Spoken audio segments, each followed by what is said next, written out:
Good evening, Professor. We're the Three Musketeers.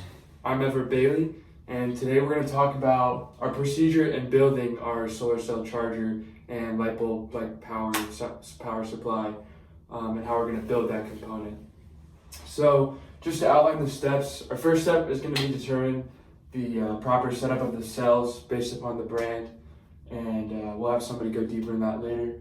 Our second step would be to connect the cells using a rosin marker and tapping wire, and we'll just draw some of the rosin from the marker on the back of the cell, and then just lay that tapping wire and weave those in between the solar cells, which will just connect them. That's how you connect those cells.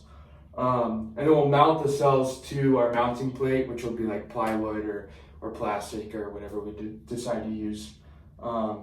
And then we're going to connect the positive and negative terminal with a thicker bus wire into our blocking diode, which just puts it all together and puts it into a circuit. And then we're going to complete our whole panel by connecting gator clips to the blocking diode, which then we can connect and clip to anything that we need, such as an inverter or whatever we're going to use to light the light bulb. So that's pretty much it. Hey, I'm Israel. I'll be going into more detail about step number 1. So basically, in order to produce the correct amount of voltage needed to make our thing work, we would determine whether to connect the cells in parallel or series based upon the brand or solar cells we decide to purchase. Good evening, Professor. I'm Nick. So I'm going to go a little bit more in depth about how we're going to set up our solar cells.